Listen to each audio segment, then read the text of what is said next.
The kids, and this is for gi and no gi. All kids divisions will be 3 minutes. There's no submissions below the waist. So it means you can't attack the legs at all in the kids divisions. No kids divisions. There's no muscle presses, bicep locks, or calf locks, so we can't do those. There's no wrist locks in the kids division.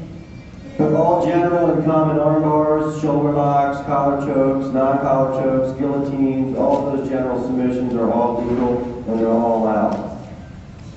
There's no flying scissor takedown, and the ref will demonstrate that so you guys are clear on that you can't do this.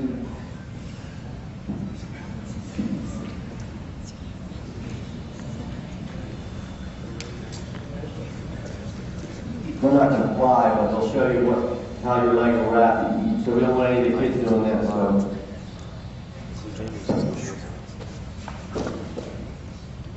So that's the only takedown you can't do, just because sometimes the knee gets caught and the kids fall and they can twist their knee up. So we just don't want that. Okay, for scoring points, a full mount will score for 3-second control, 4 points. A back mount, this is for gi. The guy has both hooks in. The back mount will score 4 points. This is for gi competition. Now from the guard, if one guy's in the guard, he passes the guard, he gets to cross body or any type of side control, 1, 2, 3-second control, he'll get 3 points for that. That's also true if he's in half guard. So same position, same guard, but it's a different guard, half guard. The guy passes to side, and he controls him. That's going to be 3 points. In order to receive 2 points, a guard sweep. So the bottom man can go from top guard. He turns over the top guy and comes on top. That will be 2 points. 2 points for a guard sweep. If he's in half guard, it's the same thing. He sweeps the guy, 2 points. And that's true for any of the types of guards, like a V guard, like some guys call it the butterfly guard, like any type of sweep from there is 2 points.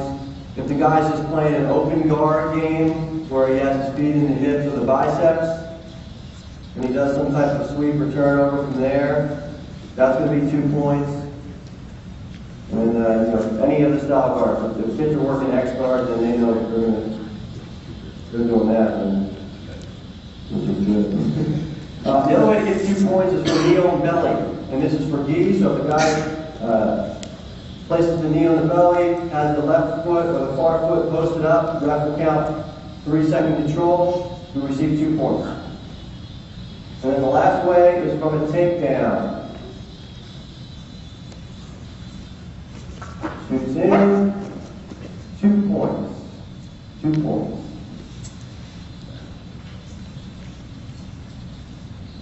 For no gi, everything is pretty much the same, but there's some differences.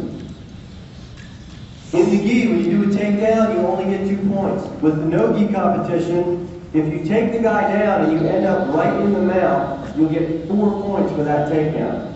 So for instance, it'll look like this.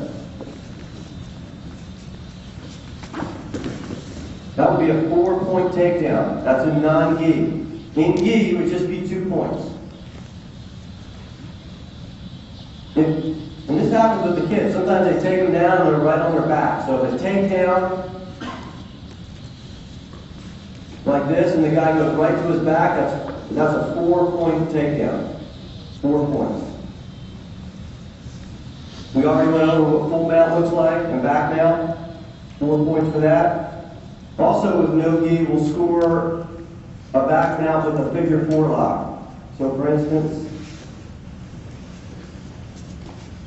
that would be considered 4 points in the non-gi. In the regular gi, it would not be. 3 points in non-gi. If you take the guy down and end up right in side control.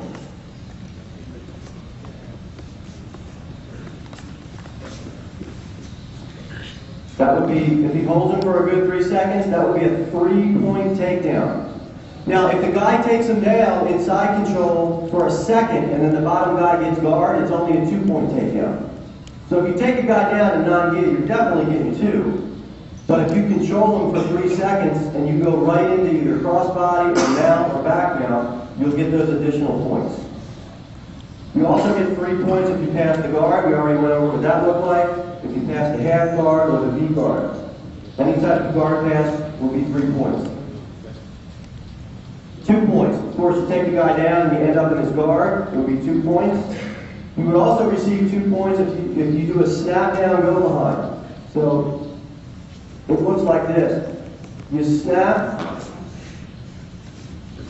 and then run behind the guy. That's going to be 2 points.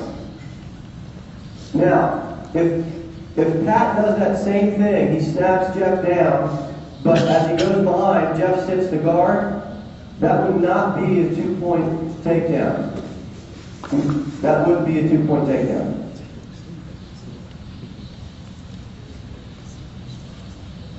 Guard sweeps will be 2 points, the same as the gi.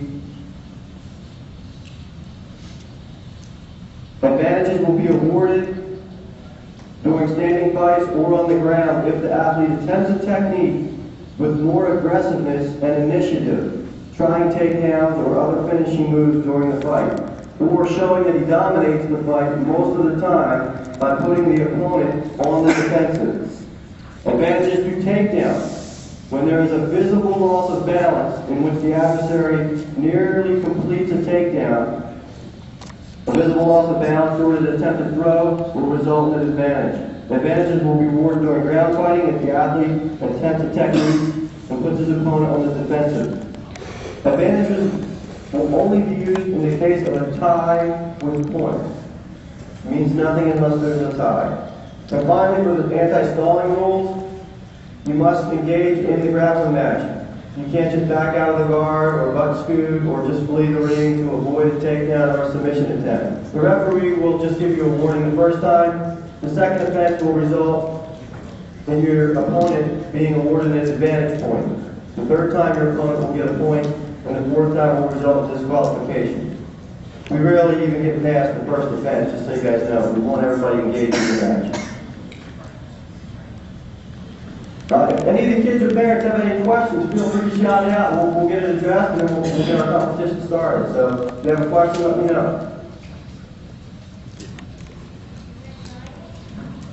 Yes.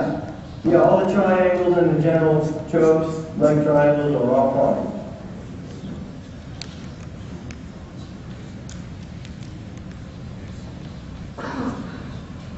Okay, you guys, we're just about going to get started in a couple of minutes, so feel free to start stretching out. We'll be calling the brackets out shortly.